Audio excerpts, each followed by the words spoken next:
என்பது பகவான் என்பது அர்ஜுனுடைய தான் புரிந்தவற்றை இதில் கூறுகின்றான். நீங்களே பரபிரம்மம், அது மட்டுமல்ல நீங்களே பரந்தாமம் என்று கூறினார். பரந்தாமன் பாங்கள, பரந்தாமன் அனைத்தையும்க்கும் உறைவிடமாக நாங்கள் இருக்கின்றே பரந்தாமா அப்படின்னு கூட சொல்லுவாங்க. அனைத்துக்கும் நீங்களே உறைவிடமாக இருக்கிறீர்கள், நீங்களே பவித்திரமாக இருக்கின்றீர்கள். பரமம் பவித்திரம்ங்கிறான். பவித்திரம்னாலே தூய்மை. பரமம் என்று கூறினான். பரமம் என்றால் மேலான உயர்ந்த தூய்மைப்படுத்தக்கூடியது உங்களை தவிர வேறு ஒன்றும் இல்லை. எதை? நீங்களே மனதை தூய்மைப்படுத்தவர்களாக இருக்கிறீர்கள். அது மட்டுமல்ல, மனதிற்கு காரணமான இந்த பிறவிக்கு காரணமான புண்ணிய பாவங்களையும் நீங்கள் தூய்மைப்படுத்துவர்களாக இருக்கிறீர்கள். அதே பரமம் தூய்மை அப்படிங்கிறான். பரமம் தூய்மைனா மனதானது சஞ்சலப்படக்கூடியது, மனதானது அபிமானத்தை உடையது. அந்த அபிமானத்தை உடைய மனதை, சஞ்சலப்படக்கூடிய மனதை நீங்கள் சகனப்பிரமமாக இருந்து கொண்டு இறைவன் தன்னை வழிபடுபவர்களுக்கு பக்தர்களுக்கு அனுக்கிரகம் செய்து அவருடைய மனதிலே அந்தக்கரண சுத்தியை உண்டு பண்ணி அவருடைய மனதை ஞானத்துக்கு உரிய தடைகளை, விருப்பு வெறுப்பு, காம குரோதம், அபிமானத்தை நீக்கி ஞான வைராக்கிய ஐஸ்வர்யத்தை கொடுக்கின்ற நீங்களே பகவானாக இருக்கின்றீர்கள். ஆக மன தூய்மை என்பது இருக்கையிலேயே பெரிய பரமம் தூய்மைங்கிறது அஞ்ஞான நாசக. ஞானம்தான் இருக்கையிலேயே தூய்மையானது. அப்போ இருக்கிறதிலேயே எந்த தூய்மை அடைந்தால் அதற்கு மேல் அடைவதில்லையோ அந்த தூய்மை என்ன தூய்மை? ஞானம். அந்த ஞானத்தை கொடுத்து சகல பாவங்களிலிருந்தும் நீங்கள் விடுதலை அடைய செய்தீர்கள் என்று நீங்களே புருஷோத்தமன், புருஷர்களில் உத்தமன், புருஷோத்தமன் மேலானவர், மனிதர்களில் மேலானவர். இந்த இடத்துல அர்த்தம் புருஷ உத்தமன். உடல் மனம் இந்திரியங்களின் சேர்க்கையில் உத்தமமாக இருக்கின்ற அந்த ஆத்ம தத்துவமாக பூரணமாக நீங்கள் இருக்கிறீர்கள். காலதேச வர்த்தமானன்னு சொல்லுவாங்க. இடத்திற்கும் காலத்திற்கும் அதீதமாக நீங்கள் இருக்கிறீர்கள். அது மட்டுமல்ல, நீங்கள் எல்லோருடைய மனதிலும் சாஸ்வதம், திவ்யம், அதிதெய்வம், அஜம், விபும் என்று பகவானை புகழ்கின்றார். நீங்களே சாஸ்வதமானவர், நீங்களே திவ்யமானவர் என்று பகவான் கூறி, நான் மட்டுமல்ல மகரிஷிகளும் ஞானிகளும் உங்களை நீங்கள் கூறியதைத்தான் கூறுகிறார்கள். நான் மட்டும் கூறுவதல்ல, நீங்கள் மட்டும் கூறுவதல்ல, ஞானிகளும் வியாசர் போன்ற ரிஷிகளும் பிருகு போன்ற மகரிஷிகளும், வியாசரும் மகரிஷிதே, அவர்களும் தேவர்களும் தானவர்களும் தேவர்களும் ஏன் அசுரர்களும் அதைத்தான் கூறுகிறார்கள். உங்கள் திவ்யமான இந்த பெருமைகளை சொல்கிறாப்புல. அதை அடுத்த சுலோகத்தில் நம்ம பார்த்தோம். எதையெல்லாம் சொல்கிறீர்களோ மாம் சொல்கிறாப்புல. அடுத்து என்ன சொல்ற? ஹே கேசவ, ஹே மாதவ, ஹே நாராயணான்னு 14வது சொல்ல சொல்கிறான். ஹே கேசவ, என்னிடம் நீங்கள் எதையெல்லாம் கூறினீர்களோ அதையெல்லாம் உண்மையென ஏ பகவானே நான் நம்புகின்றேன். நீ எதையெல்லாம் இதுவரையில் கூறினீர்களோ அதையெல்லாம் நான் நம்புகின்றேன். பகவான் எதையெல்லாம் கூறினார்? அசோச்சா அடுத்த ஸ்லோகத்தில் சொல்ல போகிறாப்புல. அசோச்சா நன்னோதோஸ்தம் பிரக்ஞாவாதாம்ச பாசதே. துயரத்துக்கு காரணம் மனிதர்களினுடைய அஞ்ஞானம், அறியாமை. அசோச்சக, உண்மையை உணர்ந்தவர்கள் எதை பற்றியும் கவலைப்பட மாட்டார்கள். அப்படியெல்லாம் கூறி கர்மயோகத்தையும் கூறி ஞான விஞ்ஞான யோகத்தையும் கூறி சந்நியாச யோகத்தையும் கூறி தியான யோகத்தையும் கூறினீர்கள். இப்பொழுது விபூதி யோகத்தையும் கூறுகிறீர்கள். ராஜவித்யா ராஜகுக்கியம் இதமுத்தமம் பவித்திரம் சொன்னார். இந்த இடத்துல நீங்களே பவித்திரமானவர். ஏனெனில் பவித்திரமான அந்த ராஜவித்தியையும் ராஜகுக்கியத்தை பற்றியும் நீங்கள் கூறுகிறீர்கள். பகவானே, உங்களுடைய பக்தி வடிவத்தை தேவர்களும் அசுரர்களும் அறிய மாட்டார்கள். நீங்கள் முழுமையாக கூறணும்னா நீங்கள் கூறினாத்தே முழுமையாக இருக்கும். மற்றவர்கள் கூறுவது கால் பகுதியும் இருக்கும். ரிஷிகளாக இருந்தாலும் சரி, ஞானிகளாக இருந்தாலும் சரி, மற்றவங்க பகவானை பற்றிய பெருமைகளையும் மகிமைகளையும் கூறினால் அது 25%. ஏன்னா பகவான் 100% வச்சுக்கிட்டார். அந்த 25% மாயையில் இந்த உலகத்தை படைச்சிருக்கிறார். மீதி 75% காலத்துக்கும் இடத்திற்கும் தேசத்திற்கும் அப்பாற்பட்ட அந்த பூர்ணமான பிரம்மவஸ்து. பிரம்மவஸ்துவை எப்படி நம்ம இருக்க முடியும்? அப்போ முழுவதும் புரிந்து கொண்டால் அதற்கு என்ன அர்த்தம் அப்படின்னா, 25% மாயையில் நம்ம சாதனைகளை செய்து 75% பூரணமானது என்று புரிந்து கொள்வதன் மூலம் நாம் அனைத்தையும் அறிந்தவராகின்றோம். இப்படி ஞானிகளும் மகரிஷிகளும் என்ன கூறினாலும் அது முழுமையாக அறிய முடியாது. அதனால் பகவானே, அறிய முடியாதுன்னா என்ன, எப்படி அறியணும் அதையும் சொல்லிடுறேன். மீதி நம்ம பார்க்கறது 25%. சும்மா கால் பாகம்னு சொன்னேன், ஒரு பெர்சன்டேஜில் சொல்கிறேன், புரியும்படியாக சொன்னேன். அடுத்து பகவானே சொல்ல போகிறாரு, கால் பாகத்தில் ஏக அம்சேன சொல்லுவார். சங்கரார் சொல்கிறார், என்னுடைய ஒரு அம்சம் மாயா. அந்த ஒரு அம்சம்னா பாதி கூட கிடையாது, 25% இந்த உலகம். அப்போ இறைவனுடைய மகிமையை நாம் பார்ப்பது 25% தான். மீதி 75% பார்க்க முடியாதது, எங்கும் நிறைந்தது, பூர்ணமானது, நிறைவானது என்று புரிந்தால் 100% புரிந்ததுக்கு சமம். மாயை பிரம்மம் ஈக்குவல் டு ஈஸ்வரன். மாயை இந்த இடத்துல 25%, பிரம்மம் 75%. 75னா இந்த இடத்துல என்ன அர்த்தம்? பிரம்மத்தினுடைய சன்னிதானத்தில் மாயை இயங்குகின்றது. பிரம்மம் எப்பொழுதுமே 100% தான். ஏன்னா 25 குறைவாக வந்துடுது. அப்போ நிறைவுன்னு எப்படி சொல்ல முடியும்? பிரம்மம் எப்பொழுதுமே பூரணமானது தான், நிறைவானது தான், ஆனந்தமானது தான். அதில் ஒரு பகுதி இந்த மாயை வேலை செய்கின்றது. ஆகையினால் இப்போ என்ன சொல்ல வரேன், 75% ஆத்மா வச்சுக்கிட்டு நம்ம 25% இந்த உலகம்.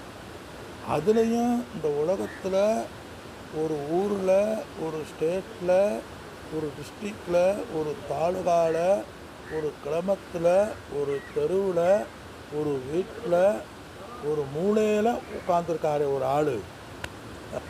நம்ம அவங்க எத்தனை %? அப்போ அவங்க இந்த உலகத்தில் நம்ம முழுவதும் உணர முடியுமா? அப்போ எங்கே இருக்குன்னு பாருங்கள். உலகம் மிக பெரியது, பரந்தது. இதெல்லாம் புரிந்தால் நம்ம மனசில் தப்பு தவறி பொறாமை, தப்பு தவறி ஈகோ, அகங்காரம், ஆணவமானது வருமா? 25% ஒரு மூலையில் உட்காந்துருக்காள் எத்தனை %?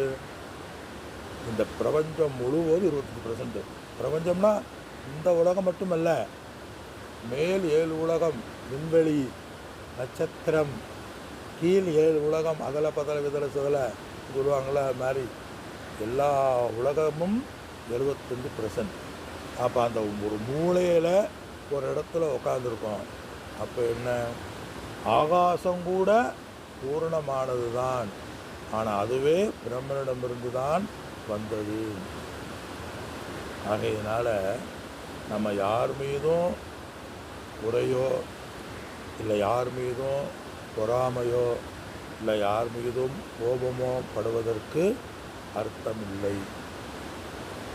அந்த மனசு இந்த மாதிரி அறியறதுனால குறுகிய மனம் விரிந்த மனமாகும். அதே என்னுடைய சாரம். சரி, இருக்கட்டும். ரிஷிகளே ஞானிகளே அறிந்ததில்லை அப்படின்னு சொன்னால், அந்த 25% ஒரு மூலையில் உட்காந்து படிச்சுக்கிட்டு இருக்கானே, அவன் எப்படி அறிவான்? அவன் எப்படி அறிவான்னா, ரிஷிகள் ஞானிகள் எதை அறிந்தார்களோ எப்படி அவங்க அறிந்தாங்க? தன்னுடைய தபசக்தியால் சததம் தேசாம் சதத யுக்தால ஏற்கனவே சொல்லியிருக்காரு. என்னையே கருத்தாக கொண்டு என்னையே நினைவாக கொண்டு அவர்கள் அடைந்தார்கள். இதெல்லாம் நம்ம பார்க்கும் பொழுது அகங்காரமானது வேறொரு அருந்துவிடும். அது அருணாச்சல அக்ஷர மனமாலை ரமணவான் சொல்வார்ல, அருணாச்சலமென அகமே நினைப்பவர் அகத்தை வேர் அறுத்து விடுவாய் அருணாச்சலான்னு சொல்றார்.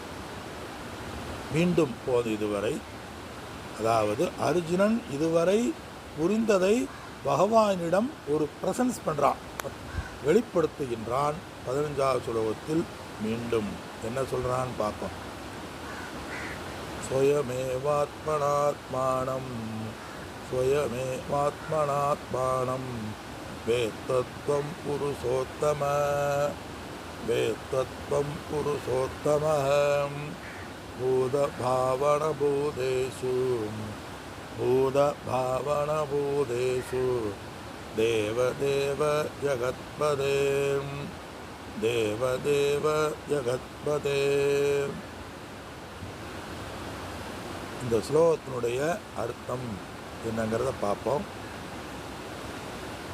புருஷோத்தம மீண்டும் கூறுகின்றான், புருஷர்களில் உத்தமமானவரே. புருஷோத்தம, ஹே புருஷோத்தம, புருஷர்களில் உத்தமமானவரே, ஹே புருஷோத்தம. அது மட்டுமல்ல, பூத பாவன், இந்த உலகத்தை படைப்பவனே, ஏ புருஷோத்தமரே, இந்த உலகத்தை படைத்தவரே. பூத பாவன், உலகத்தை படைப்பவனே, உலகத்தை படைப்பவனே. பூத ஈசக, அனைத்து உலகத்தையும் ஆளும் தன்மை உடையவரே அர்த்தம். ஆளும் தன்மை உடையவர்னு அந்த இடத்துல எதை குறிக்கிறது? பிராணிகளை அவரவர்களுடைய கர்மவரனுக்கு தகுந்த மாதிரி இந்த உலகத்தை, ஜீவர்களை படைத்து காத்து கர்மமலன் முடித்தவுடன் அழிப்பவனே, இந்த உலகத்தை காப்பவனே சொல்றார். தேவ தேவ, தேவர்களுக்கும் தெய்வமே, தேவர்களுக்கெல்லாம் தெய்வமானவரே, தேவர்களுக்கெல்லாம் தேவனே. எல்லா தேவர்களுக்கும் என்ன அர்த்தம் இந்த இடத்துல?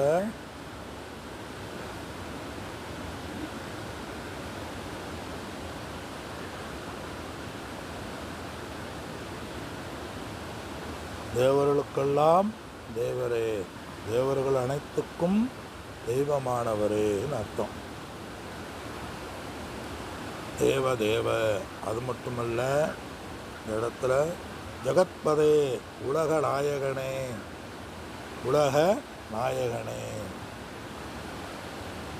துவம், நீ, ஸ்வயமேவ, நீயாகவே, ஆத்மன ஆத்மன ஆத்மானம், தன்னால் தன்னை வேத்த அறிகிறாய். உன்னை தவிர முழுமையாக யாரும் உன்னை அடைய அறிய முடியாது என்பது இதில் வர்ற கருத்து. உன்னை தவிர இந்த இடத்துல யாரும் முழுமையாக அறிய முடியாதுங்கிறான். உன்னை நீயேதான் அறிவாய்.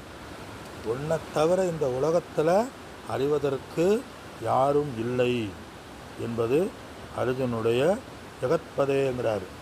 ஜெகத்பதேன்னு அந்த இடத்துல என்ன அர்த்தம்? ஜெகத்பதே, ஜெகதை காக்குகின்றவரே. எப்படியும் அவர்களுடைய கர்ம வினைகளுக்கு தகுந்தது போல இந்த உலகத்தை படைத்து இந்த உலகத்தை காப்பவரே. ஏ ஜெகத்பதே, புருஷனின் உத்தமமானவனே. புருஷர்கள் அந்த இடத்துல மனிதர்களில் உத்தமமானவரே, மனிதர்களை உத்தமமாக ஆக்கக்கூடியதே, மனிதர்களின் தலைவனே, மனிதர்களை நிர்வகிப்பவரே, மனிதர்களை அவர்களுடைய பாப புண்ணியத்தினுடைய அடிப்படையில் படைத்து காப்பவரே. அது இந்த ஸ்லோகத்தினுடைய சாரம். மனிதர்களுடைய பாப புண்ணியத்தினுடைய அடிப்படையில் அவர்களை படைத்து காப்பவரே. ஜெகத்பதேன வசுபதே, வெங்கடாஜலபதே அப்படிம்பாங்கள்ல, அதேனா தலைவன். இந்த உலகத்திற்கு உலகத்தை படைத்த தலைவனே என்பது இதனுடைய பொருள். உலகத்துக்கெல்லாம் தலைவனே, இந்த உலகத்தை படைப்பவனே, அது ஜெகத்பதே அப்படின்னு சொல்றார். நீங்கள் தன்னை தன்னால் வேத்த அறிகிறார்கள், தன்னால் தன்னை அறிகிறார்கள்.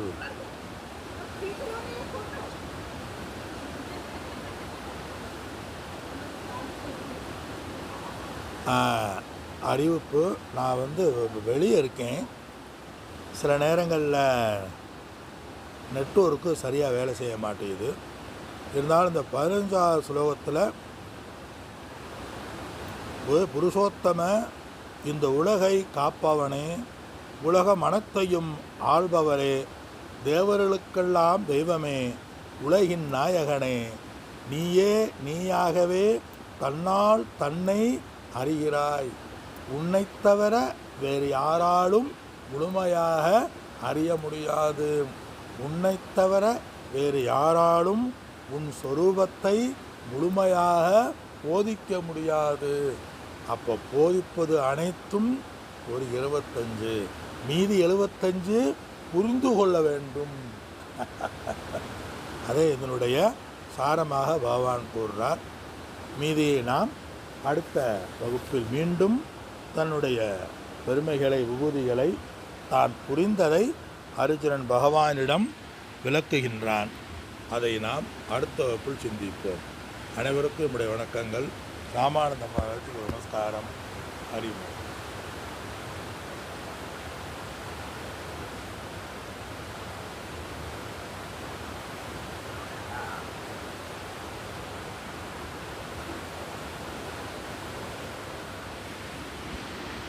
அனைவருக்கும் என்னுடைய வணக்கங்கள். தினந்தோறும் பகவத்கீதையானது 6 to 6 சுவாமி தயானந்த சரஸ்வதியினுடைய உரையின்படி அதை தழுவி ஒவ்வொரு நாளும் காலையில் 6 to 6 வகுப்பு நடத்தப்படுகின்றது. அனைவரும் இந்த வகுப்பை தொடர்ந்து கேட்டு பயன்பெறுமாறு உங்களை வேண்டி கேட்டுக்கொள்கிறோம். ஹரி ஓம்.